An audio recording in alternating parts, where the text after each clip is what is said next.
नमस्कार, आप देख रहे हैं दूरदर्शन किसान कार्यक्रम हेलो किसान में आप सभी का स्वागत है। मैं हूं आपके साथ मोनालिसा। हेलो किसान कार्यक्रम में सोमवार से शुक्रवार शाम के 6 बजे हम लेकर आते हैं कृषि जगत से जुड़े हुए अहम विषय, जिस पर विशेषज्ञ मेहमानों से होती है विस्तार से चर्चा।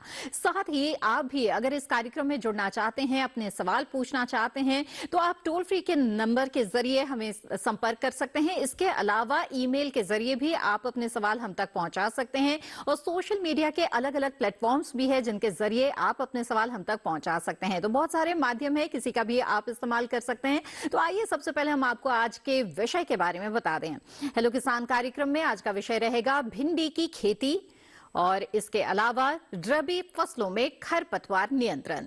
तो इन दो विषयों पर आज हम इस कार्यक्रम में विस्तार से चर्चा करेंगे। आप नोट कर लें हमारा टोल फ्री नंबर, जिस पर आप कॉल कर सकते हैं 1800-113060 या फिर 1800-113061 पर आप कॉल कर सकते हैं। ये बिल्कुल टोल फ्री नंबर है, यानी कि इसमें कॉल करने में आपको किसी तरह का पैसा नहीं लगना है। बस इस बात का ध्यान जरूर रखें कि बातचीत के दौरान टीवी की आवाज बंद रखें और सीधे सीधे फोन लाइन के जरिए बातचीत करें। इससे बातचीत में रुकावट नहीं आती है। आगे बढ़ते हैं, बता दें आपको कि ईमेल के जरिए भी आप अपने सवाल हम तक पहुंचा सकते हैं। हमारा ईमेल आईडी है hellokisan2015@gmail.com। ईमेल जब भी करें तो सवाल के साथ साथ अलग से अपना नाम और स्थान भी जरूर लिखें। और इसके अलावा हमारे सवालों के जवाब के लिए दो बेहद ही खास मेहमान इस वक्त हमारे साथ मौजूद है। आइए अब आपका उनसे परिचय करा देते हैं। इस वक्त हमारे साथ यहाँ पर मौजूद है डॉक्टर आके यादव, प्रधान वैज्ञानिक शाकीय विज्ञान संभाग IRI पूसा नई दिल्ली से। बहुत बहुत स्वागत है आपका इस कार्यक्रम में। इसके अलावा हमारे साथ इस कार्यक्रम में जुड़े हुए हैं डॉक्टर AK गुप्ता, प्रोफेसर सस्य विज्ञान, श्री कर्ण नरेंद्र कृषि विश्वविद्यालय जोबनेर, राजस्थान से। आपका भी बहुत बहुत स्वागत है डॉक्टर गुप्ता इस कार्यक्रम में। तो आइए बातचीत की शुरुआत करते हैं यहाँ पर हेलो किसान कार्यक्रम में। और जैसा कि आज का हमारा विषय है भिंडी की खेती, तो इसकी खेती के बारे में तो जानेंगे विस्तार से, लेकिन डॉक्टर यादव पहले हमें बताएं भिंडी के महत्व के बारे में, किस तरह के पौष्टिक गुण इसमें पाए जाते हैं, क्योंकि भिंडी के मामले में अधिकतर लोगों को ये जानकारी नहीं है कि ये पौष्टिक भी होती है काफी, और ऐसे में लोग इसे स्वाद के लिए तो जरूर खाते हैं, लेकिन क्या गुण है ये भी बताएं, और किसानों के लिए इसकी खेती के क्या मायने हैं। देखिए, भिंडी हमारे देश की एक प्रमुख फसल है जी। और पूरे लगभग देश में दक्षिण भारत से लेकर उत्तर भारत में सभी राज्यों में इसकी खेती की जाती है और ये गर्मी की मुख्य फसल मानी जाती है। और जिन राज्यों में थोड़ा तापमान कम रहता है, जैसे जो कोस्टल एरिया है, जैसे गुजरात का या आंध्रा का, उनमें जाड़े के मौसम में भी इसकी खेती लोग करते हैं। तो इसकी जो किसानों के लिए महत्ता है कि लगभग साल भर इसकी खेती किसान करते हैं और भिंडी का जो उत्पादन से जो करके किसान जो बहुत मुनाफा कमाते हैं। साथ ही साथ आपको बता दूं कि भिंडी हमारे देश में निर्यात की जाती है। गुजरात या अन्य कई क्षेत्रों से, आपका नासिक से किसान बहुत बड़ी मात्रा में किसान हमारी भिंडी को विदेशों में भेजते हैं और विदेशी मुद्रा अर्जित करते हैं। तो ये हुई किसानों की बात। उसके अलावा आपने बोला कि पौष्टिकता के लिए, तो पौष्टिकता के लिए देखिए हमारे भोजन में रेशे का बहुत बड़ा महत्व है। तो भिंडी जो है रेशे का बहुत बड़ा स्रोत है। अगर इसमें खाएंगे तो रेशा मिलेगा आपको, पाचन तंत्र आपका अच्छा रहेगा। इसके अलावा एक आयोडीन जो होता है, जो अन्य सब्जियों में नहीं मिलता आपको आसानी से, इसलिए सरकार जो है नमक में आयोडीन मिला करके लोगों को देती है। तो ये आयोडीन का भी एक स्रोत है जिसको बहुत कम लोगों को जानकारी है। और इसको अगर मैं कहूँगा कि कच्चे सुबह अगर एक दो भिंडी किसान जो आदमी उपभोक्ता खाता है तो पेट सही रहता है और उसका काफी डायबिटीज में भी उसको सहायता मिलती है, उसका शुगर लेवल घटता है इससे। तो इस तरीके से भिंडी के और भी तमाम जो पोषक तत्व हैं, जैसे बहुत ही गुणकारी है ये भिंडी, और साथ ही इसकी साल भर खेती की जा सकती है, तो किसानों के लिए भी इसकी खेती काफी मुनाफे वाली है। तो इसकी खेती के बारे में विस्तार से जानेंगे आगे। आइए उससे पहले नजर डाल लेते हैं इस रिपोर्ट पर।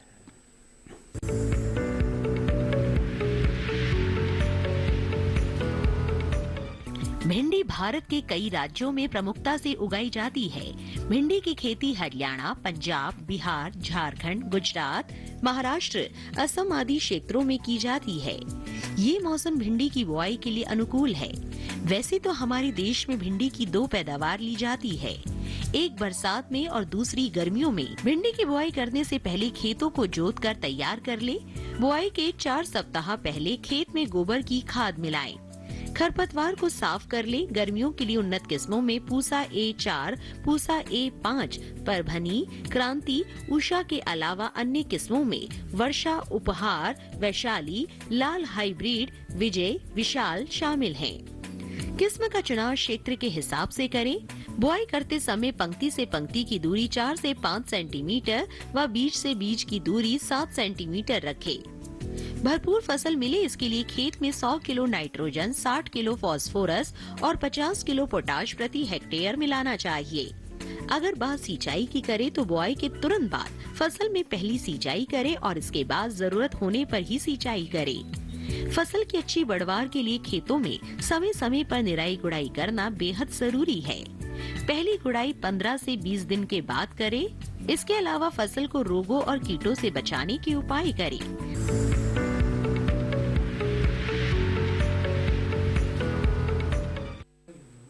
जी हाँ, तो भिंडी की खेती पर ये रिपोर्ट आपने देखी। आइए अब आगे बढ़ते हैं और बातचीत को आगे बढ़ाते हैं। डॉक्टर गुप्ता, अब आपका रुख करना चाहूंगी और जानना चाहेंगे आपसे कि खरपतवार नियंत्रण इतना महत्वपूर्ण क्यों है खेती के लिहाज से। पहले तो हमें यही समझाए कि किस तरह के खरपतवार हो सकते हैं और इनका अगर उचित समय पर नियंत्रण नहीं किया गया तो जो मुख्य फसल है उसे किस तरह से ये प्रभावित कर सकता है। देखिए, खरपतवार जो हैं वो अवांछित पौधे होते हैं, यानी जिन्हें हम जिस जगह देखना नहीं चाहते वहां पे वो उग जाते हैं और वो फसलों को नुकसान पहुंचाते हैं। वो फसलों के साथ भोजन के लिए, पानी के लिए, स्थान के लिए और सूरज की रोशनी के लिए प्रतिस्पर्धा करते हैं और उन जिन फसलों में वो उगे हुए होते हैं उन फसलों को कमजोर बना देते हैं। ये इतने तेज होते हैं कि अगर कहीं पे न्यूट्रिएंट्स की कमी है तो वहां पे उस मिट्टी में ये भोजन के लिए प्रतिस्पर्धा करते हैं। कहीं पे बरानी परिस्थिति है तो वहां पानी के लिए ज्यादा प्रतिस्पर्धा करते हैं और सूरज की रोशनी के लिए, यानी कि तेजी से बढ़ के और पौधों के ऊपर छाया कर लेते हैं और जो हमारी फसलें हैं उनके बढ़वार को रोकते हैं, धीमी कर देते हैं, जिससे कि हमारी फसलें की वानस्पतिक वृद्धि और उनके जो बीज बनने की, फूल बनने की प्रक्रिया है वो दुष्प्रभावित होती है और उपज घट जाती है, गुणवत्ता घट जाती है। बिल्कुल, इसलिए समय पर नियंत्रण करना बेहद जरूरी है इन खरपतवारों को और इसके लिए क्या उपाय अपनाए जा सकते हैं इसके बारे में विस्तार से आज इस कार्यक्रम में चर्चा करेंगे। आइए उससे पहले नजर डाल लेते हैं इस रिपोर्ट पर।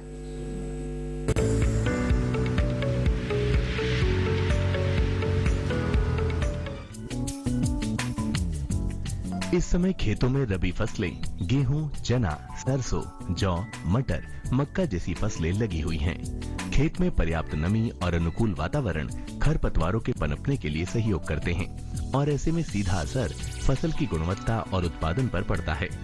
इस समस्या से बचने के लिए किसानों को समय रहते खरपतवार नियंत्रण के लिए जरूरी कदम उठाने चाहिए।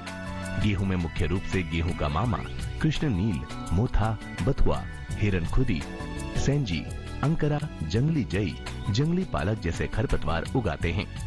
संकरी व चौड़ी पत्ती वाले खरपतवारों के लिए सल्फोसल्फ्यूरान 75 WP की 33 ग्राम मात्रा दवा को 600 से 800 लीटर पानी में घोलकर पहली सिंचाई के बाद लेकिन 30 दिनों की अवस्था से पहले प्रति हेक्टेयर की दर से छिड़काव करें।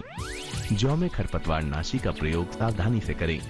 संकरी पत्ती वाले खरपतवार पर पेंडिमिथिलीन 3.5 लीटर या आइसोप्रोटुरान 1.25 किलोग्राम व चौड़ी पत्ती वाले खरपतवारों के लिए 2,4-D की 650 ग्राम मात्रा को बुआई के 30 से 35 दिन बाद 500 से 600 लीटर पानी में घोल बनाकर छिड़काव करें। वहीं तिलहनी फसलों में खरपतवार नियंत्रण के लिए 20 से 25 दिनों में एक बार निराई गुड़ाई करें। इससे अनावश्यक पौधे तो अलग होते ही हैं, साथ ही फसल तेजी से बढ़ती है। मक्का की फसल में नियंत्रण के लिए एट्राजिन की 1 से 1.5 किलोग्राम प्रति हेक्टेयर मात्रा का छिड़काव किया जा सकता है।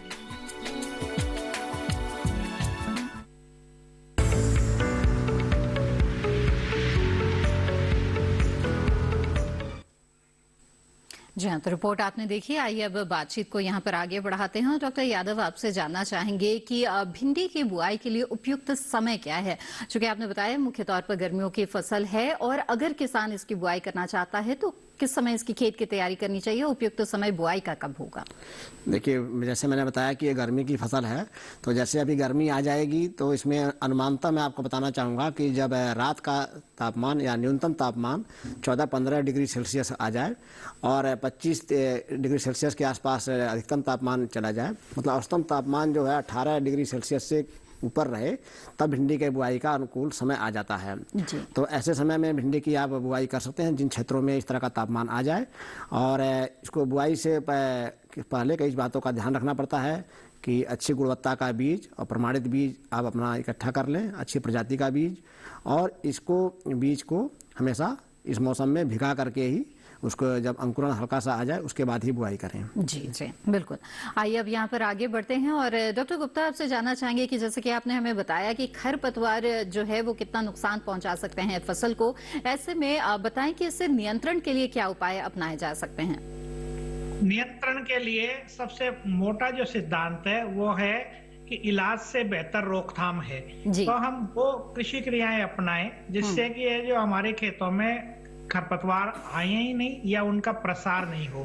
तो सबसे महत्वपूर्ण बात है कि हम कुछ ऐसी कर्षण क्रियाएं काम में लें जिससे कि खरपतवार आए ही नहीं। जैसे कि गोबर की खाद हम प्रयोग करते हैं तो हमारे किसान भाई कई बार कच्ची खाद डाल देते हैं। उस कच्ची खाद के अंदर खरपतवारों के बीज होते हैं तो वो खेतों में उग के और बहुत सारे बीजों को जन्म देते हैं, फिर आगे के लिए वो खेत में बहुत समस्या पैदा कर देते हैं। जबकि काम में लेना चाहिए उनको सड़ी गली खाद, ताकि ये जो खरपतवारों के बीज पहले ही नष्ट हो चुके हों।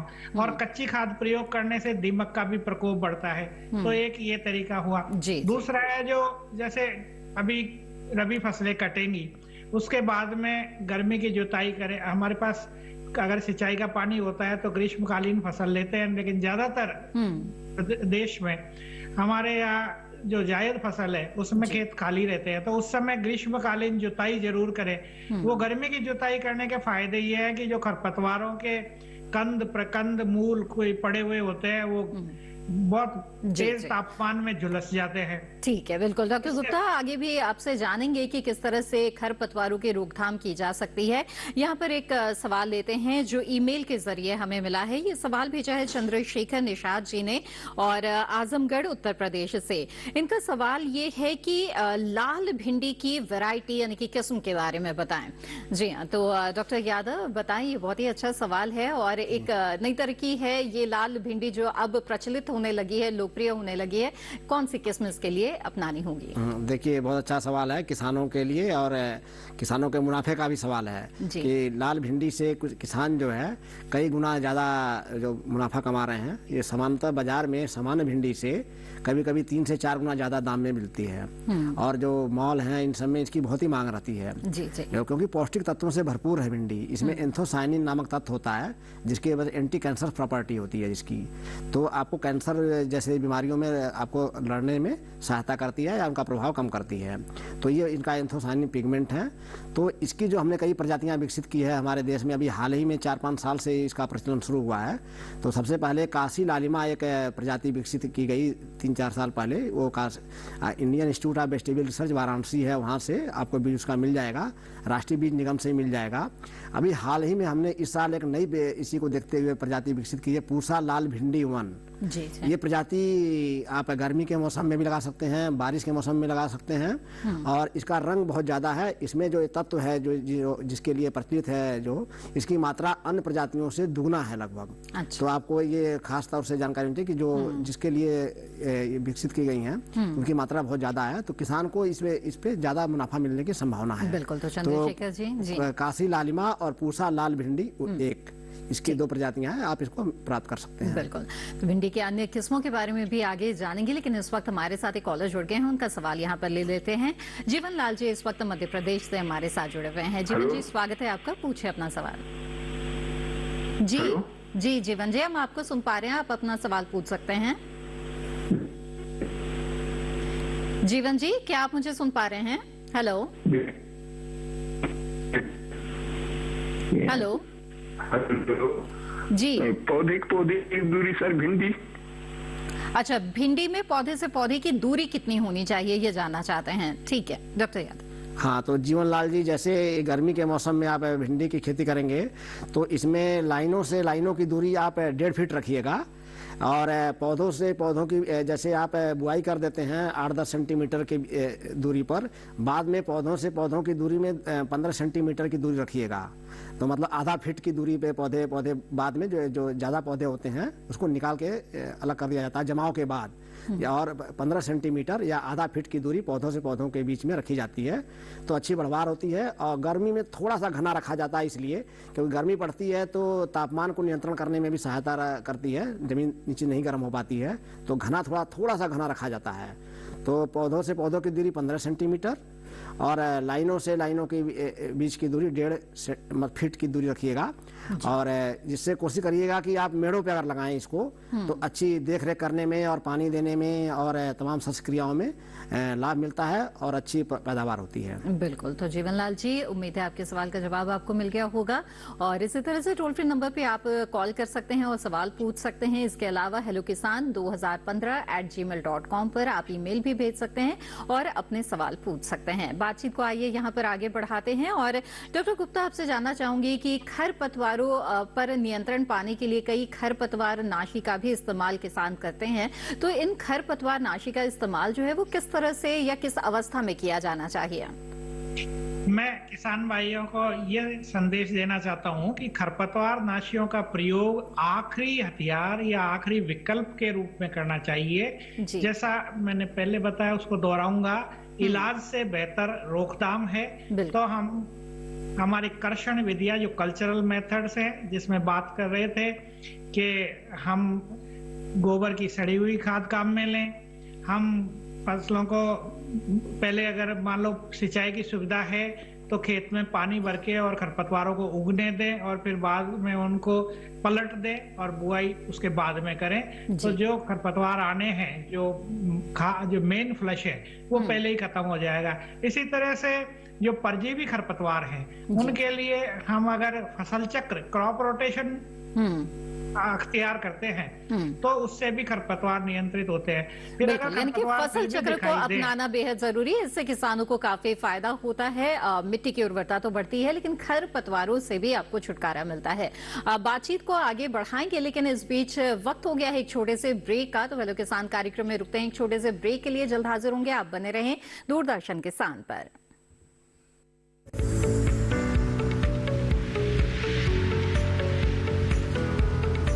अरे भाई, सुना नहीं क्या? केसीसी ने किसानों का जिंदगी बदल दिया है। देश के छोटे किसान 1,60,000 रुपये तक का कर्ज बिना किसी गारंटी को ले पाएंगे। ब्याज खोरों से भी पीछा छुटा। मैं तो जैविक खेती का पूरा सामान मंगा लिया, केसीसी का भी कोई दबाव नहीं है। ब्याज चुकाने के लिए पूरा 1 साल मिलता है। समय पर भुगतान करने पर केवल 4% के सालाना ब्याज पे लोन मिल गया मुझे। अपना आधार कार्ड, लेटेस्ट फोटो और जमीन के कागजात लेके अप्लाई करो बस। और नामांकन भरने के लिए जेब भी ढीली नहीं करनी पड़ी।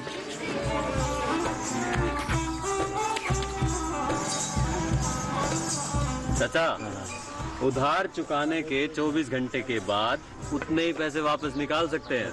केसीसी ने किसानों की जिंदगी वाकई बदल दी है। तो आप भी किसान क्रेडिट कार्ड अपनाएं और सहजता से ऋण पाएं।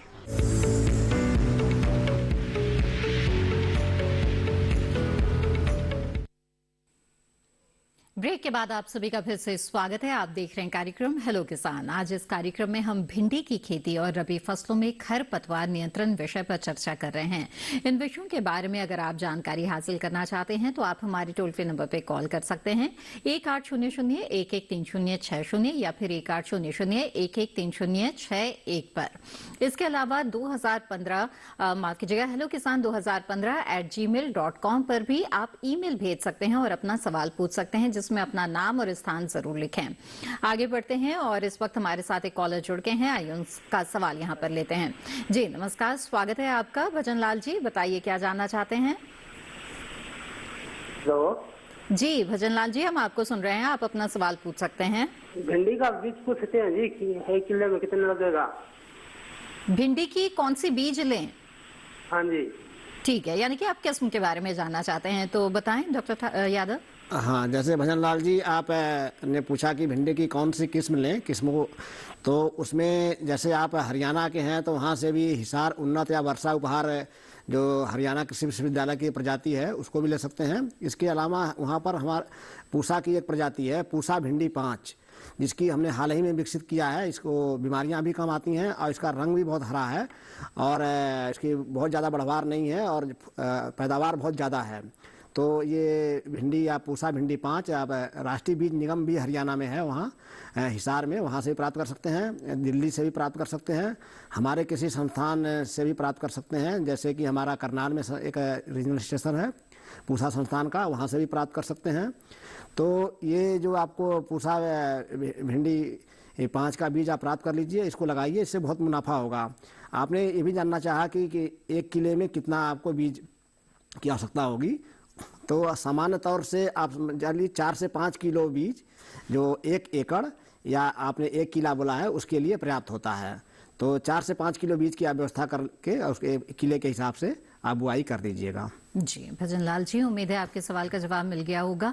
भिंडी की खेती से जुड़ा एक और सवाल आया है ईमेल के जरिए। शिवशंकर त्रिवेदी जी ने गोंडा उत्तर प्रदेश से ही ये सवाल पूछा है। उनका सवाल है कि भिंडी की खेती किस प्रकार कर सकते हैं, इसके लिए भूमि का पीएच कितना होना चाहिए, एनपीके कितना देना है और इसके लिए बीज कितना लगेगा, कृपया जानकारी प्रदान करें। जी हाँ, तो जैसे बीज हमने बताया कि प्रति हेक्टेयर अगर आप लगाना चाहते हैं तो 12 से 15 किलो लगाइएगा। प्रति हेक्टेयर बीज की मात्रा इतनी है। और आप जो पीएच की बात कर रहे हैं तो पीएच जो है सामान्यतः जो है 6 से 7 पीएच इसके लिए जो होती है अच्छी रहती है। और जो मिट्टी है बलुई दोमट मिट्टी, जैसे भुरभुरी मिट्टी होनी चाहिए, थोड़ा सा ज़्यादा जो धान वाली खेत होते हैं जिसमें ढेरे बन जाते हैं उस तरह की मिट्टी में थोड़ा सा सब्जियों की खेती के लिए उपयुक्त नहीं होती हैं। तो बलुई दोमट मिट्टी में आप इसकी खेती कर सकते हैं। और पोषक तत्वों में जैसे आप जानना चाहते हैं तो गोबर की खाद जो होती है, सड़ी हुई गोबर की खाद पर्याप्त मात्रा में डालें। हम तो कहते हैं 20 से 25 टन जो है प्रति हेक्टेयर गोबर की खाद आपको अगर मिल जाए तो पूरे खेत में 15-20 दिन पहले मिला लें। और उसी खाद में अगर 5 किलो आप ट्राइकोडर्मा जो होता है वो भी अगर मिला करके खेत में डाल दें तो बीमारियां भी कम आती हैं और आपका अच्छी गुणवत्ता की फसल पैदावार होती है। इसके अलावा कुछ पोषक तत्व और भी आवश्यकता होती है जो रासायनिक उर्वरक हैं उसको भी आप उसके बाद डालना चाहिए। तो उसमें 120 किलोग्राम नाइट्रोजन प्रति हेक्टेयर, 60 किलोग्राम फास्फोरस और 60 किलोग्राम पोटास प्रति हेक्टेयर आप डालेंगे। फास्फोरस और पोटास को आप शुरू में ही डाल देंगे अंतिम जुताई के समय खेत में। और 1/3 भाग जो नाइट्रोजन की है उसको आप जिस रूप से यूरिया के रूप में या जैसे भी डालना चाहते हैं उसमें डाल देंगे। बाकी जो 2/3 भाग होगा उसको 3 भागों में बांट करके 20 से 25 दिन के अंतराल पे हर समय जो निराई गुड़ाई करते हैं उसके बाद डाल छिड़काव कर देंगे तो आपकी फसल बहुत अच्छी होगी और पूरा जो उर्वरकों का है पूरा उपयोग करेगी और आपको बहुत मुनाफा होगा। बिल्कुल, बहुत ही विस्तार से यहाँ पर आपको जानकारी मिल गई है। हमें उम्मीद है इससे आपको लाभ जरूर होगा। आगे बढ़ते हैं, एक कॉलर इस वक्त हमारे साथ जुड़ गए हैं, उनका सवाल लेते हैं। वसंत लाल पटेल जी पन्ना मध्य प्रदेश से इस वक्त हमारे साथ जुड़े हुए हैं। जी वसंत जी, स्वागत है आपका, पूछिए अपना सवाल। वसंत जी, क्या मेरी आवाज मिल रही है आपको? हेलो जी, आप अपना सवाल पूछ सकते हैं। मतलब मुझे क्या आज की भिंडी लगाना। आप भिंडी लगाना चाहते हैं? जी, तो मतलब बुआई कर रहे हैं भिंडी की, प्याज में कोई ऊपर मिट्टी डली है जो या ना करें मेड़ों पर। जी डॉक्टर यादव, आप क्या मेड़ों पे लगाना चाहते हैं, पूछना चाहते हैं क्या? जी जैसे देखिए इस जो गर्मी का मौसम होता है इसमें बारिश नहीं होती है तो आप समतल भूमि पे भी कर सकते हैं आप के। और जैसे लाइनों के बीच की दूरी बताया था 1.5 फीट, मतलब 45 सेंटीमीटर लाइनें खींच रखेंगे। और पौधों से पौधों के बीच की दूरी बाद में जमाव के बाद 15 सेंटीमीटर आप मेंटेन करेंगे। तो आप समान तरह, लेकिन अगर मेड़ों पे लगाएंगे आप तो ज़्यादा अच्छा रहता है क्योंकि लेकिन बारिश के मौसम में अगर भिंडी लगाएं तो अवश्य मेड़ों पे लगाएं क्योंकि जल निकास की अच्छी व्यवस्था होनी चाहिए, पानी नहीं लगना चाहिए खेत में। अगर 24 घंटे पानी लग गया तो उसमें पौधे सूख जाते हैं या मर जाते हैं। तो आप इस मौसम में आप लाइनों में लगा लीजिए और समतल भूमि पे भी लगा दीजिए। और जिस तरीके से आपको लगता है दोनों विधियों से आप लगा सकते हैं। और जैसा मैं कहता हूँ कि लाइनों में तब भी आपको अच्छी जमाव होता है, अच्छे से निराई गुड़ाई करने में, देख रेख में और जल जो सिंचाई है उसकी व्यवस्था करने में आसानी रहती है। जी वसंत जी, जो जानकारी आप चाहते थे वो जानकारी आपको मिल गई है। उम्मीद है इसका लाभ आपको जरूर होगा। आगे बढ़ते हैं और अगले कॉलर हमारे साथ जुड़ गए हैं रंजीत सिंह जी। आइए उनका रुख करते हैं। मुजफ्फरपुर बिहार से इस वक्त हमारे साथ जुड़े हुए हैं। रंजीत जी, स्वागत है आपका, पूछे अपना सवाल। हेलो हेलो जी रंजीत जी, मेरी आवाज मिल रही है आपको? रंजीत जी कृपया टीवी की आवाज बंद रखिएगा। जी बताएं। हेलो जी जी, हमको भिंडी लगाना है मैडम जी। ठीक है, टीवी की आवाज बंद रखिए। रंजीत जी बताएं, भिंडी लगाना चाहते हैं? हाँ, तो कौन सा किस्म के हम बीज लें? ठीक है, आइए जानते हैं। हाँ, जैसे रंजीत जी आपने बताया कि आप मुजफ्फरपुर के हैं, तो आप हमने बताया कि पूसा भिंडी 5 जो नई प्रजाति हमारी विकसित की गई है, तो आप राष्ट्रीय की बीज निगम अगर आसपास कहीं होगा, वहाँ इसका पूरे देश में वो बीज पैदा करके बेच रहे हैं काफ़ी, तो आप उनसे अच्छी गुणवत्ता का बीज मिल जाएगा, उनसे ले सकते हैं, या सीधे पूसा संस्थान से ले सकते हैं। हमारा वहीं पर समस्तीपुर में आपके बगल में एक हमारा सेंटर भी है, वहाँ भी जाके जानकारी प्राप्त कर सकते हैं। उनसे भी आप जानकारी लेकर के पूसा भिंडी 5 का बीज ले लीजिए, और ये अच्छी प्रजाति है। आप अवश्य इसको आपको लगाने से मुनाफा होगा। बिल्कुल रंजीत जी, जान लिया आपने कि आप अपने क्षेत्र में कौन सी किस्म भिंडी की लगा सकते हैं। आगे बढ़ते हैं और डॉक्टर गुप्ता का रुख करते हैं। डॉक्टर गुप्ता, कुछ सवाल आए हैं ईमेल के जरिए जो खरपतवार नियंत्रण से जुड़े हुए तो नहीं है, लेकिन रबी फसलों से जुड़े हुए जरूर है। अगर आपकी इजाजत हो तो कुछ सवाल यहाँ पर हम ले लें। जी, एक सवाल पूछा है भूपेंद्र रावत जी ने, और इनका सवाल ये है कि गेहूं में पीलापन के लिए क्या करें? तो क्या लगता है, क्या वजह हो सकती है पीलेपन की? देखो, एक तो नत्रजन की कमी से पीलापन होता है। जी। एक अगर खेत में पानी खड़ा रह जाए कुछ घंटों के लिए तो भी पीलापन आ जाता है। और एक है जो होता है कि दीमक जब खेत में लगी हुई हो तो वहां भी ये जो पीलापन आ जाता है। तो ये 3 कारण हो सकते हैं। और पीलापन अगर ऊपरी पत्तियों पे है, जो नई बढ़वार है उस पे है, तो वो गंधक की कमी का द्योतक होता है। तो किसान भाई अपने वहाँ निरीक्षण करके देखें कि इनमें से कौन सी परिस्थिति है और उसके हिसाब से ही उसका निराकरण करें। बिल्कुल डॉक्टर गुप्ता, आपका दोबारा रुख करेंगे, लेकिन इस बीच हमारे साथ एक कॉलर जुड़ गए हैं, उनका सवाल लेते हैं। यहाँ पर प्रवीण जी कटिहार बिहार से इस वक्त हमारे साथ जुड़े हुए हैं। प्रवीण जी, स्वागत है आपका, पूछे अपना सवाल। हेलो हेलो जी प्रवीण जी, आप अपना सवाल पूछ सकते हैं। नमस्कार सर, मेरा सवाल ये है कि अभी जो किस किस्म का भिंडी लगाना चाहिए? जी ठीक है। हाँ, देखिए मैं बताते आ रहा हूँ कि पूसा की एक पूसा भिंडी 5 है, इसकी बीज को आप लगाइए, क्योंकि अभी नई प्रजाति है और इसमें बीमारियां नहीं आती हैं। जो पित्तस्थिरा मोज़ेक बीमारी होती थी, जो बारिश के मौसम में समानता आती है, वायरस से फैलती है, ये बीमारी के प्रति प्रतिरोधी है। और इसकी गुणवत्ता जो भिंडी की है बहुत अच्छी है। इसका जब बाजार में आप बिक्री करेंगे तो आप देखिएगा आपको ज़्यादा दाम मिलेगा अन्य भिंडियों की तुलना में। बहुत अच्छी गुणवत्ता की भिंडी है। तो पूसा भिंडी 5, और क्योंकि आसानी से राष्ट्रीय बीज निगम या किसी संस्थान से या कृषि विश्वविद्यालय भी कई इसको पैदा कर रहे हैं। ये आपका NHRDF भी है, national horticulture research and development foundation, ये भी इसको पैदा कर रहा है। तो इसके बीज काफ़ी जगहों से मिल रहे हैं। पूसा संस्थान के दिल्ली से या आपका इधर मुजफ्फरपुर के पास समस्तीपुर है, वहाँ से भी आपको इसको भी जगह जानकारी ले लीजिए, वहाँ से प्राप्त हो सकता है। बिल्कुल। आइए अब कार्यक्रम में आगे बढ़ते हैं और डॉक्टर गुप्ता, एक सवाल भेजा है कुणाल कुमार जी ने, और इनका सवाल ये है कि मक्का फसल को कीटाणु से कैसे बचाएं? तो कुछ सुझाव देना चाहेंगे आप मक्का की फसल के लिए? देखिए, अभी जो आप शायद रबी मक्का की बात कर रहे हैं, जी जी, तो बीजोपचार करके बोते हैं, और मिट्टी को है जो अगर हम जो भूमिगत कीड़े हैं उनका उपचार करके बोते हैं तो फिर कीड़ों की समस्या स्वतः ही कम हो जाती है। तो अब आप निरीक्षण करें और देखें कि आपके वहाँ कीड़े हैं किस तरह के हैं। तो जो कीटनाशी रसायन है उनका उपयोग करें। और बेहतर ये है कि जो हमारे जैविक मक्का भी लेते हैं, क्योंकि इनके जो भुट्टे कच्चे बेचे जाते हैं, तो फिर उसमें जो नीम प्रोडक्ट होता है, एजेडिरेक्टिन के कोई भी प्रोडक्ट हो, जैसे नीम का सत है, निम्बोली का अर्क है, वो 5% का घोल बना के छिड़काव करें तो उससे कीड़ों पे नियंत्रण होगा और न हमारा पर्यावरण दूषित होगा, न उपभोक्ता तक वो जो उपचारित जो जीव रसायन है उनसे लिप्त भुट्टे वहां तक जाएंगे। जी जी, आइए अब आगे बढ़ते हैं। इस वक्त हमारे साथ एक कॉलर जुड़े हुए हैं, उनका सवाल लेते हैं। विजय कुमार चौधरी जी बलिया उत्तर प्रदेश से इस वक्त हमारे साथ हेलो पर हैं। जी विजय जी, स्वागत है आपका, पूछे अपना सवाल। जी नमस्कार। जी, मैं टीवी की आवाज बंद कर दीजिए कृपया विजय जी। जी जी जी मैडम, ऐसी बात है कि चना का खेत में हम भिंडी लगाना चाहते हैं। अच्छा, डॉक्टर यादव जी क्या इसकी जी जी सलाह मैं देंगे आप? आपको देख रहा हूँ टीवी पे मैडम।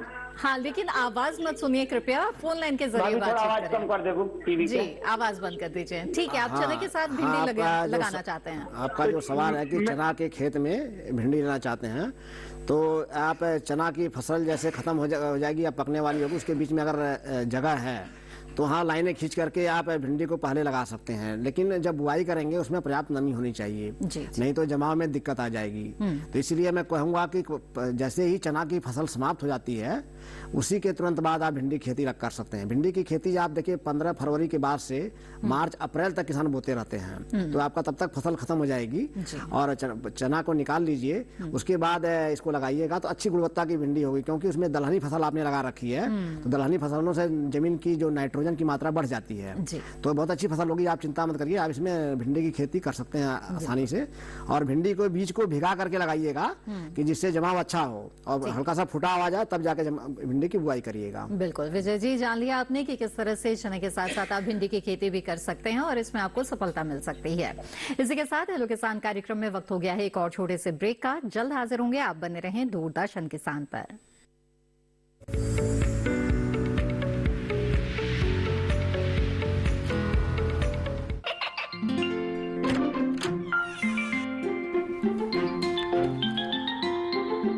ये क्या हो रहा है? काशवी, इतने कम मार्क्स? काशू बेटा पढ़ा करो, पढ़ोगी नहीं तो आगे कैसे बढ़ोगी? मम्मा मैं भी तो आपसे यही कहना चाहती हूँ, पढ़ा करो। आप पढ़ोगे नहीं तो आगे कैसे बढ़ोगे? मतलब?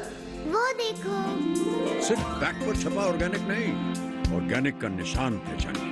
पीजीएस ऑर्गेनिक का ये लोगो उन किसानों की पहचान है जो आज भी परंपरागत विधि से रसायन मुक्त खेती कर आपके लिए शुद्ध फसल उपजा रहे हैं। अब समझे मम्मा, अगर मैं प्योर ऑर्गेनिक फूड नहीं खाऊंगी तो अच्छे मार्क्स कहाँ से लाऊंगी? अच्छा बच्चों, जैविक खेती की इस मुहिम को आगे बढ़ाइए, शुद्ध ऑर्गेनिक अपनाइए।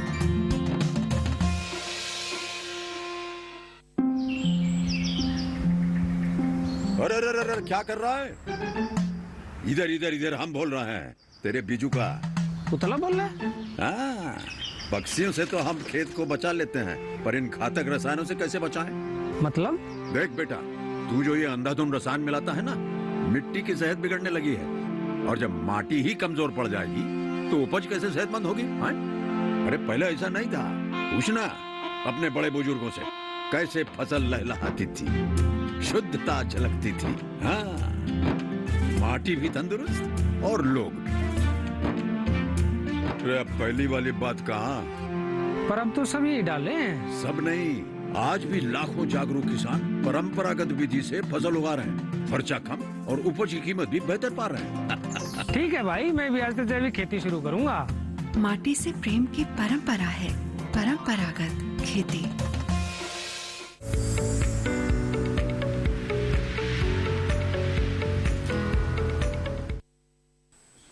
ब्रेक के बाद आप सभी का फिर से स्वागत है। आप देख रहे हैं कार्यक्रम हेलो किसान। आज इस कार्यक्रम में हम भिंडी की खेती और रबी फसलों में खरपतवार नियंत्रण के विषय पर चर्चा कर रहे हैं। विस्तार से हमारी चर्चा जारी है। इस बीच आप अपने सवाल पूछ सकते हैं हमारे टोल फ्री नंबर पर कॉल करके। हमारा टोल फ्री नंबर है 1800-113060 और 1800-113061। इसके अलावा हेलो किसान 2015@gmail.com पर आप ईमेल भी भेज सकते हैं और अपने सवाल पूछ सकते हैं। लेकिन इस बात का ध्यान जरूर रखें कि सवाल के साथ साथ अपना नाम और स्थान जरूर लिखें। आइए यहाँ पर कुछ ईमेल शामिल करते हैं कार्यक्रम में। एक सवाल भेजा है भंवर सिंह जी ने राजस्थान से। इनका सवाल ये है कि लाल भिंडी की उपज प्रति हेक्टेयर कितनी होती है? तो लाल भिंडी को लेकर काफी उत्सुकता है हमारे किसान साथियों में। डॉक्टर यादव क्या बताना चाहेंगे? हाँ, देखिए लाल भिंडी की जो उपज है, जो सामान्य जो हरी भिंडी है उससे थोड़ी सी कम होती है। लेकिन इसमें फ़ायदा होता है कि इसका जो दाम होता है, मैंने बताया था 2 से 3 गुना ज़्यादा मिल जाता है किसान को। तो अगर 10-15% उपज कम होने से भी आपको मुनाफा 2-3 गुना ज़्यादा मिल जाता है, तो ये बहुत बड़ा फ़ायदा है। तो सामान्यतः हम जानते हैं कि 150 से 160 कुंतल जो प्रति हेक्टेयर है आपको पैदावार में आसानी से मिल जाएगी, क्योंकि किसान भाई और अच्छी मेहनत से और बढ़िया से टाइम से लगा देंगे तो लंबे समय तक इसको पैदावार मिलती रहेगी, तो इसका मुनाफा और ज़्यादा भी हो सकता है। जी जी बिल्कुल। आइए अब आगे बढ़ते हैं यहाँ पर और चर्चा करते हैं खरपतवार नियंत्रण के बारे में। डॉक्टर गुप्ता, आपसे जानना चाहेंगे कि रबी फसलों में खरपतवार नियंत्रण की बात हो रही है, तो रबी फसलें अभी कई फसलें जो है वो खेत में खड़ी है, लगी हुई है। ऐसे में अगर खरपतवार आ रहे हैं तो क्या खरपतवार नाशी का इस्तेमाल किया जा सकता है? देखिए, फसल की उगने से लेके और पहला महीना यानी कि 30 दिन तक का, या अगर लंबी अवधि की फसल है तो 45 दिन यानी कि बुआई से 1.5 महीने का जो अंतराल है वो बहुत महत्वपूर्ण होता है। वो फसल के लिए क्रांतिक अवस्था होती है। अगर उस समय खरपतवारों का नियंत्रण कर लिया गया तो फिर बाद में आने वाले खरपतवार बहुत ज्यादा हानि नहीं पहुंचा पाते और वो आर्थिक स्तर से ज्यादा उसको हानि नहीं होती है। तो अभी जो फसलें खेत में खड़ी हुई है, अगर हमारे किसान भाइयों ने बहुत अच्छी तरह से समय पे खरपतवार नियंत्रण कर लिया तो अभी जो खरपतवार छोटे मोटे दिख रहे हैं उनको हाथ से निकाल के या खुरपी से, कस्सी से, खुरपे से, कुल्फा से, जो भी यांत्रिक विधियां हैं जी। उससे उनका नियंत्रण कर लें और बीज बनने से पहले ही उनका नियंत्रण कर लें, ताकि अगले वर्ष के लिए खरपतवार एक बड़ी समस्या न बन सके। अभी इस समय ऐसा कोई भी रसायन नहीं है जो कि रबी की फसलों में इस समय सिफारिश की जा सके। तो हमारे किसान भाई इस चीज पे ध्यान देंगे, क्योंकि अगर अभी खरपतवार नाशी का प्रयोग किया गया तो वो फाइटोटॉक्सिक हो सकता है, पौधों पे विषैला प्रभाव दे सकता है, पौधों की बालियों को खराब कर सकता है, उनमें दाने बढ़ने की प्रक्रिया को प्रतिकूल प्रभाव डाल सकता है। तो अभी खरपतवार नियंत्रण बिल्कुल, यानी कि खेतों में अगर जो फसल है वो खड़ी है तो बेहतर है कि आप रासायनिक खरपतवार नाशी का इस्तेमाल न करें, बल्कि यांत्रिक विधि को अपनाएं। बहरहाल आगे बढ़ते हैं यहाँ पर और इस वक्त हमारे साथ एक कॉलर जुड़ गए हैं, उनका सवाल यहाँ पर लेते हैं। सीमा सैनी जी राजस्थान से इस वक्त हमारे साथ जुड़ी हुई है। सीमा जी, स्वागत है आपका, पूछिए अपना सवाल। हेलो जी जी सीमा जी, हम आपको सुन पा रहे हैं, आप अपना सवाल पूछ सकती हैं। जी नमस्कार मैम। जी नमस्कार, बताएं सीमा जी। जी मैम, हमने 10 बीघा खेत में चने की बुआई कर रखी है अभी। ठीक है जी। जी जी, टीवी की आवाज बंद कर दीजिए सीमा जी, फोन लाइन के जरिए बातचीत करें। आपने चने की बुआई की है, आगे बताएं। चने की बुआई कर रखी है, उसमें अभी तक फल नहीं लगा है, पौधा भी लगभग थोड़ा बड़ा हो गया है और जो पीला पीला हो गया है पौधा। ठीक है, वैसे तो आज हम भिंडी की खेती के बारे में बात कर रहे हैं और जो रबी फसलों में खरपतवारों की समस्या आती है इस विषय पर चर्चा कर रहे हैं, लेकिन अगर डॉक्टर गुप्ता को सुझाव देना चाहें तो बता सकते हैं। डॉक्टर गुप्ता, देखिए, जब जो हमारी दलहनी फसलें हैं उनमें नत्रजन की अधिक मात्रा दे दी जाती है तो वानस्पतिक वृद्धि ज्यादा होती है और उसमें फूल और फल कम बनते हैं। तो इनकी पूरी परिस्थिति नहीं बताई, लेकिन उसके लिए फास्फोरस जो होता है, फॉस्फेटिक फर्टिलाइजर, उनका उपयोग करने से वानस्पतिक वृद्धि कम होती है और पौधा फैलता ज्यादा है और उनमें फूल फल अच्छे लगते हैं। तो अभी उसके लिए ये थोड़ा सा इंतजार करें और देखें कि थोड़े दिनों में उनको भी फूल लगेंगे और फल लगेंगे। पर आगे से ध्यान रखें कि उसके अंदर नत्रजन युक्त जो उर्वरक है वो ना दें और उसके साथ में जो सिंगल सुपर फास्फेट है उसका प्रयोग करें, जिससे कि फास्फोरस और गंधक तत्व दोनों ही मिल जाए। राजस्थान की मिट्टियों में गंधक और फास्फोरस दोनों की कमी है। जी जी बिल्कुल। तो सीमा जी, उम्मीद है आपके सवाल का जवाब आपको यहाँ पर मिल गया होगा। आगे बढ़ते हैं और एक ईमेल कार्यक्रम में शामिल करते हैं। प्रकाश वर्मा जी ने सवाल भेजा है चतरा झारखंड से। इनका सवाल ये है कि क्या वो चतरा में जाड़े वाली भिंडी की खेती कर सकते हैं, खासतौर पे दिसंबर में क्या बुआई की जा सकती है, और अगर हाँ तो भिंडी की कौन सी किस्म वो लगा सकते हैं। जी डॉक्टर यादव। देखिए, भिंडी का कोई भी प्रजाति, जैसे पूसा भिंडी 5 मैंने बताया इसको, या कोई भी हाइब्रिड है उसको, अच्छी जो आपके क्षेत्र में आ रहा है उसको आप लगा सकते हैं। लेकिन आपको विशेषकर ध्यान रखना है कि भिंडी जाड़े की फसल नहीं है। अगर तापमान कम है, जैसे आजकल जो उत्तर भारत में सभी जगह तापमान कम है, तो यहाँ पर भिंडी की बुआई करने जमाव नहीं होगा। भिंडी का जमाव तभी होता है जब एवरेज टेम्परेचर 18 डिग्री सेल्सियस से ऊपर रहता है। यानी मैंने बताया था कि 15 डिग्री सेल्सियस के आसपास रात का तापमान रहे और 25 डिग्री सेल्सियस के आसपास जो है दिन का तापमान या अधिकतम तापमान पहुंच जाए तब कीजिएगा। लेकिन तभी भी कुछ क्षेत्र हैं, अगर आपका इस तरह के तापमान में आपका क्षेत्र आता है, जैसे आपको बताऊं कि मध्य प्रदेश में बहुत जगहों में, रायपुर या इन जगहों में, ऐसे गुजरात में बहुत जगहों पे जहाँ पर तापमान इतना नीचे नहीं जाता है, तो उन जगहों पर किसान जाड़े में भी भिंडी की खेती अक्टूबर नवंबर में लगा लेते हैं और उनकी भिंडी आती रहती है। तो इस तरीके का अगर है तो आप लगा सकते हैं, नहीं तो तापमान कम है तो मत लगाइएगा, नहीं तो आपके जमाव नहीं होगा। बिल्कुल, तो तापमान का ध्यान रखें प्रकाश जी। उम्मीद है आपके सवाल का जवाब मिल गया होगा। एक सवाल इंस्टाग्राम के जरिए भेजा है चंदन जी ने, और ये वैशाली उत्तर प्रदेश से हैं, माफ कीजिएगा बिहार से हैं। इनका सवाल ये है कि बैंगन 50 दिन का है। डॉक्टर गुप्ता ये जानना चाहते हैं कि खरपतवार नाशी दवा का स्प्रे करें तो कौन सी दवा का स्प्रे करें, क्योंकि चौड़ी पत्ती के खरपतवार आ रहे हैं जी बैंगन के अंदर। जी जी, 50 दिन की फसल है। हाँ, ये खुद बैंगन चौड़ी पत्ती वाला है, तो इसमें कोई खरपतवार, चौड़ी पत्ती के खरपतवारों के लिए कोई रसायन का उपयोग नहीं करें। निराई गुड़ाई हाथ से करके, और जो अपने मानव श्रम है इसी से निकाले, कस्सी से, खुरपी से। और वो जो, चूंकि बैंगन तो सब्जी के काम में आता है, तो वो वैसे भी वर्जित होगा किसी भी रसायन का उपयोग, क्योंकि वो उपभोक्ता की प्लेट तक जा सकता है रसायन।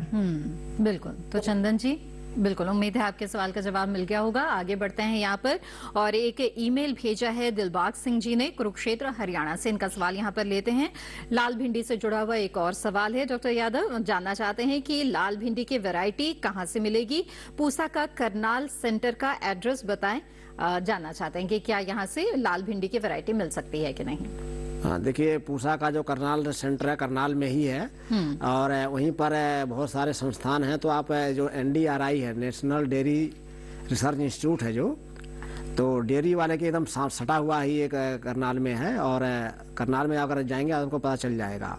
और लाल भिंडी का जो प्रजाति है, इस साल से हम लोग उसका बीज देंगे, जो अभी इसी साल, अभी 1 महीने पहले प्रजाति अनुमोदित की है दिल्ली सरकार से। तो पूसा लाल भिंडी एक है इसका नाम। आप काशी लालिमा जो प्रजाति अभी मार्केट में है, आप उसका राष्ट्रीय बीज निगम से आपका बीज प्राप्त कर सकते हैं। तो काशी लालिमा का बीज आपको मिल जाएगा, और पूसा लाल भिंडी का बीज आने वाले समय में मिलना शुरू हो जाएगा। आइए अब हेलो किसान कार्यक्रम में आगे बढ़ते हैं। यहाँ पर हमारे साथ एक कॉलर जुड़ गए हैं, उनका सवाल लेते हैं। अखिलेश मध्य प्रदेश से इस वक्त हमारे साथ फोन लाइन पर जुड़े हुए हैं। अखिलेश जी, स्वागत है आपका, पूछे अपना सवाल। कृपया टीवी की आवाज बंद रखिएगा, बातचीत में रुकावट आएगी। अखिलेश जी, मेरी आवाज मिल रही है आपको? अखिलेश जी, क्या आप मुझे सुन पा रहे हैं? हेलो हेलो जी, कृपया टीवी की आवाज बंद कर दीजिए, बातचीत में रुकावट आएगी। जी, टीवी की आवाज बंद कर दीजिए और फोन लाइन के जरिए हमसे बात करें। आप अपना सवाल पूछ सकते हैं। जी, गेहूं में ईल की समस्या है। एक बार फिर से अपना सवाल दोहरा दीजिए। मैं बोल रहा हूँ जी, गेहूं में हमारे ईल की समस्या। गेहूं में इल्ली की समस्या है? हाँ। अच्छा, डॉक्टर गुप्ता, क्या सुझाव देना चाहेंगे आप इन्हें? ये जो इन्होंने समस्या बताई वो कोई स्थानीय नाम है, मुझे वो स्पष्ट नहीं हुआ। गेहूं में किसकी समस्या है? अभी इल्ली बता रहे हैं। कीड़े की समस्या। कीड़े की समस्या है।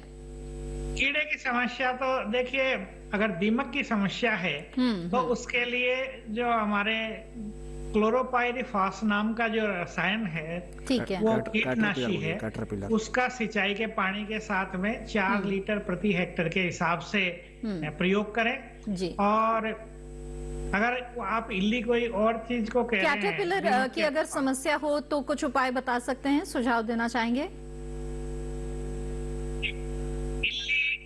इसको कह रहे हैं, मैं जहाँ तक समझ रहा हूँ दीमक की समस्या को कह रहे हैं, जिससे कि पौधे पीले पड़ जाते हैं और जमीन से कट जाते हैं, वो काट देती है दीमक। जी जी। उसके लिए अखिलेश जी, आज के कार्यक्रम में हम भिंडी की खेती और खरपतवार नियंत्रण पर बात कर रहे हैं। आपकी समस्या का कुछ सुझाव तो यहाँ पर मिला है। अगर दीमक की समस्या से आप जूझ रहे हैं तो सुझाव आपको मिल गया है। अन्यथा आपसे हम यही गुजारिश करेंगे कि जो आपके नजदीकी कृषि विज्ञान केंद्र है वहां पर जरूर संपर्क करें। वहां से जो लक्षण है वो खेतों में आके देख के, लक्षण देख के आपको जो उचित उपाय है वो आपको सुझा सकते हैं। तो आप जरूर जो कृषि विशेषज्ञ है कृषि विज्ञान केंद्र में वहां संपर्क करें।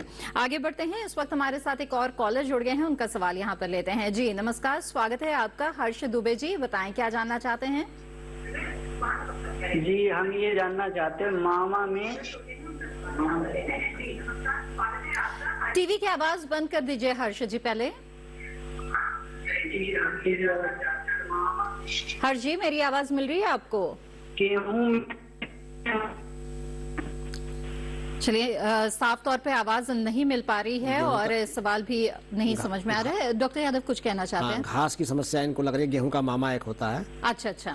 कुछ बताइए डॉक्टर गुप्ता, गेहूं का मामा कोई खरपतवार, जी इस समस्या का क्या निदान बताना चाहेंगे? गेहूं का मामा या उसको गुल्ली डंडा भी बोलते हैं, फेलरिस माइनर, ये बिल्कुल गेहूं से मिलता जुलता पौधा है। तो कई बार यांत्रिक विधि से खरपतवार नियंत्रण करने में ये बच निकलता है और ऐसी परिस्थिति के अंदर हमें सावधानी पूर्वक रसायन का उपयोग भी करना चाहिए, क्योंकि रसायन के उपयोग में ये है कि अगर केवल गेहूं की फसल है, एकल फसल है, शुद्ध फसल है, तभी वो खरपतवारनाशी प्रयोग करना चाहिए। और उसके लिए क्लोडिनोफॉप प्रॉपर गाइल एक रसायन है जो 15% में मिलता है, फॉर्मुलेशन में मिलता है। इसका 60 ग्राम सक्रिय तत्व प्रति हेक्टेयर के हिसाब से काम में लेना है। पानी में घोल बनाना है 500 से 600 लीटर पानी में। लेकिन अभी ये जो देरी हो चुकी है, क्योंकि इनकी गेहूं की फसल 1.5 महीने से ऊपर की होगी, तो ये आगे के लिए ध्यान देने वाली बात है। अगर गेहूं की शुद्ध फसल न होके उसमें चना या सरसों या मटर की मिश्रित खेती है तो इस रसायन का उपयोग कदापि न करें। जी हर्षी, आपके सवाल का जवाब यहाँ पर मिल गया है। इस सुझाव पर जरूर आप अमल करें और इससे आपको आपकी जो समस्या है उससे आपको छुटकारा मिलेगा, इसकी हम उम्मीद करते हैं। हेलो किसान कार्यक्रम में वक्त हो गया एक और छोटे से ब्रेक का। जल्द हाजिर होंगे, आप बने रहें दूरदर्शन किसान पर।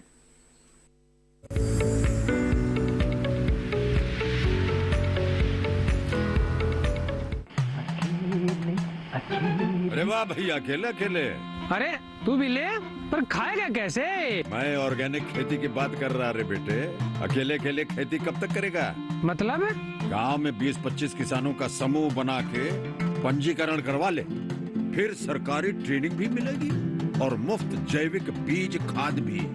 फिर बीजीएस ऑर्गेनिक की सरकारी मोहर के साथ तेरी उपज आकर्षक पैक में पहुंचेगी बड़े बाजार तक। अच्छा? हाँ। अरे भाई कहाँ चल दिया? सबको साथ लाने, आमदनी बढ़ाने। तो किसान भाई समझ गए ना? साथ मिलकर ऑर्गेनिक खेती कीजिए, अपनी परंपरा को आगे बढ़ाइए, ज्यादा मुनाफा कमाइए। माटी से प्रेम की परंपरा है परंपरागत खेती।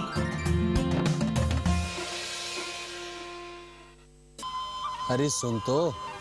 मुझे क्या सुनाना चाहते हो? जो सुनाओ मेरी सौतन को। किसको? अरे वही तुम्हारा मोबाइल फोन जिससे सुबह शाम दिन रात चिपके रहते थे और कहते थे किसान कॉल सेंटर से बातें हो रही हैं। अच्छा ये बात है।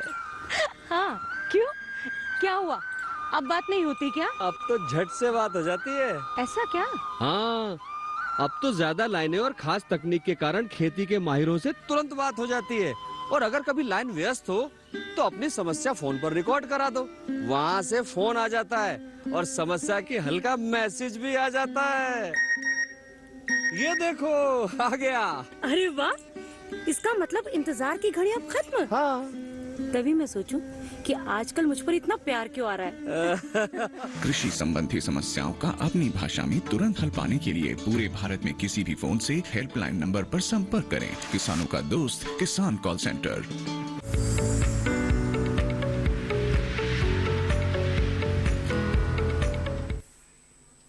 ब्रेक के बाद आप सभी का फिर से स्वागत है। आप देख रहे हैं कार्यक्रम हेलो किसान। इस कार्यक्रम में आज हम भिंडी की खेती और रबी फसलों में खरपतवार नियंत्रण के विषय पर चर्चा कर रहे हैं। और आप अपने सवाल पूछ सकते हैं हमारे टोल फ्री नंबर के जरिए 1800113060 या 1800113061 पर, या फिर हेलो किसान 2015@gmail.com पर आप ईमेल भी भेज सकते हैं। इस वक्त एक कॉलर जुड़े हुए हैं, उनका सवाल आइए यहाँ पर लेते हैं। महेश जी महाराष्ट्र से इस वक्त हमारे साथ फोन लाइन पर है। महेश जी स्वागत है आपका, बताइए क्या जानना चाहते हैं? हेलो जी, भिंडी के लिए ड्रिप से हम उर्वरक देते हैं ना, तो उसकी मात्रा कितनी और कितने दिनों के बाद हम दे सकते हैं? जी बिल्कुल, आइए जानते हैं डॉक्टर यादव। भिंडी के लिए उर्वरक की मात्रा जानना चाह रहे हैं आप? बिल्कुल। तो जैसे हमने कहा कि भिंडी की जब अभी समय आ गया है और आप बुआई करेंगे, तो बुआई से 15 से 20 दिन पहले जो खेत में गोबर की जो सड़ी हुई खाद है, तो 25 टन के आसपास अगर मिल जाए तो अच्छे से पूरे खेत में मिला दीजिए, और उसमें 5 किलोग्राम ट्राइकोडर्मा भी मिला दीजिएगा। तो उससे भी आपका काफ़ी बीमारियों से आपको प्रतिरोधक क्षमता बढ़ जाएगी इसकी। उसके अलावा जो नाइट्रोजन, फास्फोरस और पोटास जो उर्वरक होते हैं रासायनिक, इनकी भी आवश्यकता पड़ती है। तो 120 किलोग्राम नाइट्रोजन हम कहते हैं, और 60 किलोग्राम फास्फोरस और 60 किलोग्राम ही पोटास। और जो नाइट्रोजन की 1/3 ही मात्रा दीजिएगा, और फास्फोरस पोटास की पूरी मात्रा जो अंतिम जुताई होगी उसमें खेत में मिला दीजिएगा अच्छे से। और जब बुआई के बाद जब जमा हो जाएगा तो 20-25 दिन के बाद निराई गुड़ाई करके जो बची हुई नाइट्रोजन की मात्रा है उसमें से 3 भागों में बांट करके उसका एक भाग दे देंगे, फिर ऐसे 40 से 45 भाग दिन में दूसरा भाग, और 60 से 70 दिन के बाद तीसरा भाग दे देंगे। तो आपकी फसल को टाइम से जो आपको पोषक तत्व है मिलते रहेंगे, और आपकी पैदावार मिलती रहेगी, और आपका तुड़ाई होती रहेगी। महेश जी, उम्मीद है आपके सवाल का जवाब आपको मिल गया होगा। यहाँ पर आगे बढ़ते हैं और एक ईमेल लेते हैं। मनिंदर सिंह जी ने सवाल पूछा है कि पंजाब में भिंडी की कौन सी किस्म सबसे अच्छी रहेगी? जी देखिए, पंजाब में पंजाब कृषि विश्वविद्यालय है लुधियाना में, वहाँ से भी कई प्रजातियां विकसित की हैं। तो पंजाब पद्मिनी है, P7 है, P8 है, इन प्रजातियों को वहाँ से प्राप्त कर सकते हैं। इसके अलावा हमने जो बताया पूसा की पूसा भिंडी 5 है, आप ये भी बहुत जगह से पैदा हो रही है। राष्ट्रीय बीज निगम का कोई केंद्र है आपके आसपास है, तो वहाँ से आप ले सकते हैं।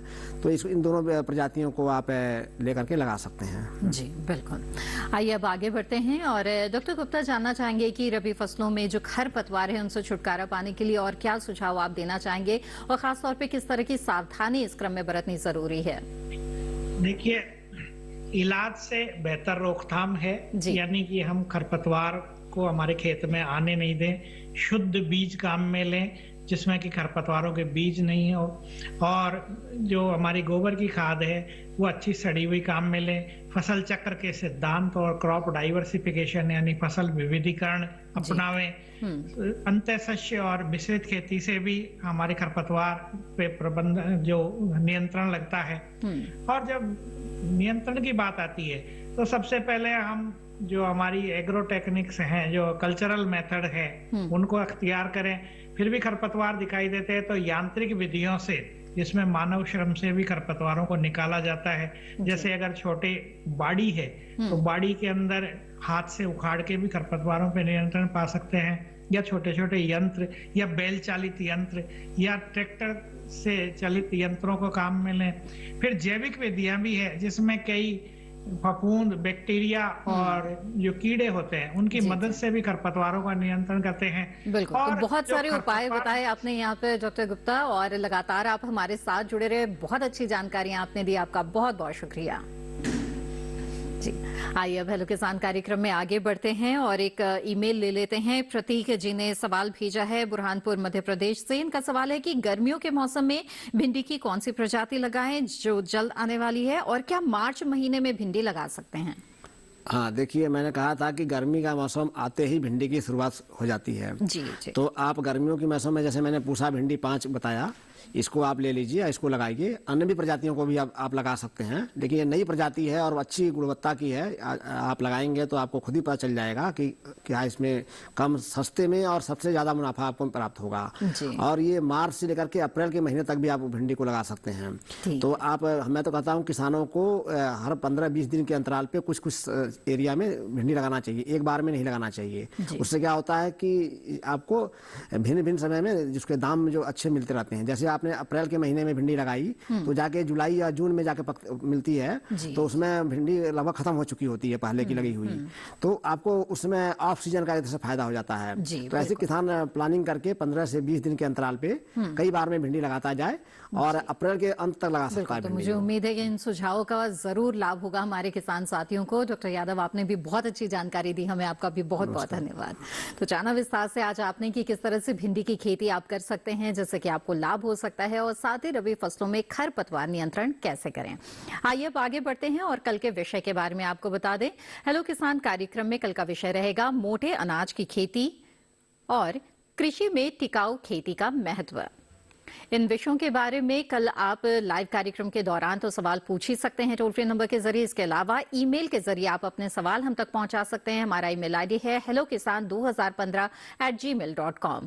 सवाल, अपना नाम और स्थान जरूर लिखें। इसके अलावा सोशल मीडिया के अलग अलग प्लेटफॉर्म्स हैं, इनके जरिए आप लगातार हमारे साथ जुड़े रह सकते हैं। फेसबुक, इंस्टाग्राम और ट्विटर हैंडल टीवी स्क्रीन पर फ्लैश किए जा रहे हैं, इनके साथ जुड़े रहिए, अपने सवाल भेजें। कार्यक्रम से जुड़ी जानकारी भी आपको यहाँ पर मिलती रहेगी। हेलो किसान के कॉल सेंटर नंबर पर भी आप कॉल कर सकते हैं। हमारा टोल फ्री नंबर है 1800-113060। सोमवार से शनिवार सुबह 6 बजे से रात 10 बजे के बीच कॉल करके आप अपने सवाल दर्ज करा सकते हैं। साथ ही आपको बता दें कि हेलो किसान कार्यक्रम को आप दूरदर्शन किसान के यूट्यूब चैनल पर भी देख सकते हैं और ये तमाम जानकारियां दोबारा हासिल कर सकते हैं। इसके लिए टीवी स्क्रीन पर दिखाए जा रहे इस QR कोड को स्कैन करें। इसी के साथ हेलो किसान की आज की कड़ी में बस इतना ही। फिर हाजिर होंगे लेकर महत्वपूर्ण जानकारियां। तब तक के लिए दीजिए इजाजत। आप बने रहें दूरदर्शन किसान पर। नमस्कार।